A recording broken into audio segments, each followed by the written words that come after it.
Proclamação do Evangelho de Jesus Cristo segundo Lucas. Naquele tempo, o Senhor escolheu outros 72 discípulos e os enviou 2 a 2 na sua frente, a toda cidade e lugar aonde ele próprio devia ir. E dizia-lhes: a messe é grande, mas os trabalhadores são poucos. Por isso, pedi ao dono da messe que mande trabalhadores para a colheita. Eis que vos envio como cordeiros para o meio de lobos. Não leveis bolsa, nem sacola, nem sandálias, e não cumprimenteis ninguém pelo caminho. Em qualquer casa em que entrardes, dizei primeiro: a paz esteja nesta casa. Se ali morar um amigo da paz, a vossa paz repousará sobre ele, senão ela voltará para vós. Permanecei naquela mesma casa, comei e bebei do que tiverem, porque o trabalhador merece o seu salário. Não passeis de casa em casa. Quando entrardes numa cidade e fordes bem recebidos, comei do que vos servirem. Curai os doentes que nela houver, e dizei ao povo: o reino de Deus está próximo de vós.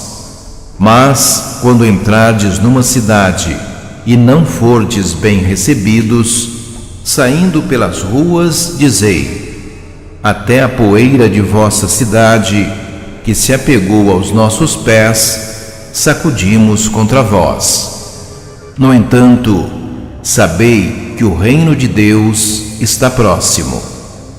Eu vos digo que naquele dia Sodoma será tratada com menos rigor do que essa cidade. Palavra da salvação.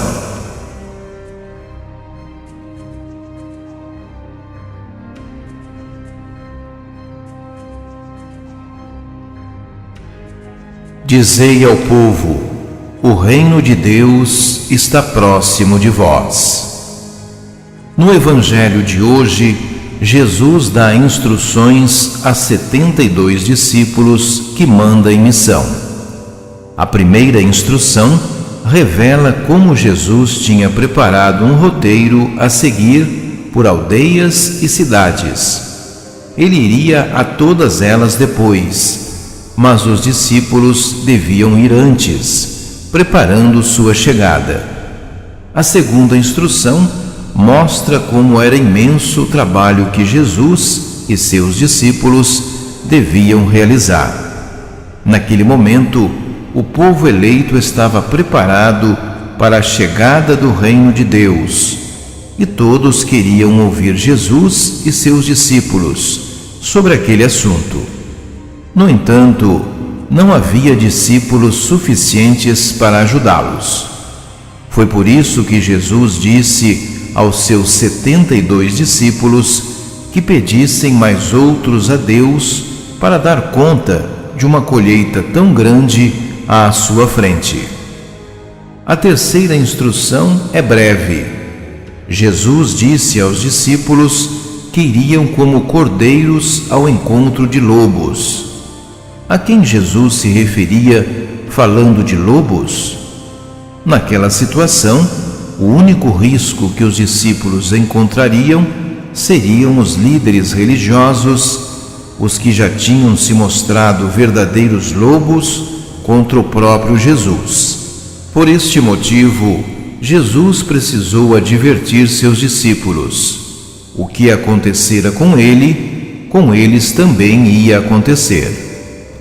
A quarta instrução de Jesus foi sobre a completa confiança na providência divina. Os discípulos não deveriam se preocupar com sua alimentação, porque o povo eleito os alimentaria de boa vontade. Não deviam se preocupar nem mesmo com a roupa que precisariam. Tudo lhes seria arranjado pelas pessoas que os acolhessem.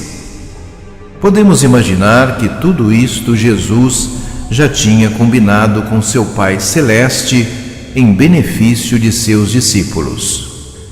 O mesmo podemos esperar em relação a nós, quando nos empenhamos pelo reino de Deus em nossas comunidades e no mundo em que vivemos. A quinta instrução foi sobre o reconhecimento e gratidão que os discípulos deviam prestar a quem os ajudasse naquela missão. Deviam aceitar e agradecer tudo o que lhes oferecessem, mesmo as menores ajudas. Na verdade, Jesus recomendava aqui a normal regra de boa educação de quem recebe hospedagem de outras pessoas. Uma coisa especial podiam oferecer a todos os que os acolhessem: a paz com que iam àquela missão, ao encontro do povo eleito. E não deveriam se preocupar se algumas pessoas não a aceitassem. A paz voltaria para eles, de modo que sempre a teriam em todo o percurso. A sexta instrução era a mais importante: anunciar o reino de Deus e provar que já estava próximo. Esta prova eles dariam fazendo os milagres que Jesus mandara realizar. Foi assim, bem preparados, que os 72 discípulos cumpriram a contento a missão que receberam de Jesus. Falta uma explicação ainda. Por que Jesus mandou 72 discípulos, como consta neste Evangelho? A explicação é simples. Cada um dos discípulos representava cada um dos 72 anciãos do Sinédrio, isto é, do Conselho de Auxiliares de Moisés. No tempo de Jesus, este grupo de anciãos tinha a função de administrar a justiça segundo a lei de Moisés e de fazer o diálogo com os romanos em questões referentes ao governo do povo. Ora, Jesus escolhe 72 discípulos de propósito. Ele quer dizer que no reino de Deus, que já estava inaugurado sobre a terra, eram seus 72 discípulos que exerceriam a função do Sinédrio nos tempos novos. Eles é que julgarão as 12 tribos de Israel.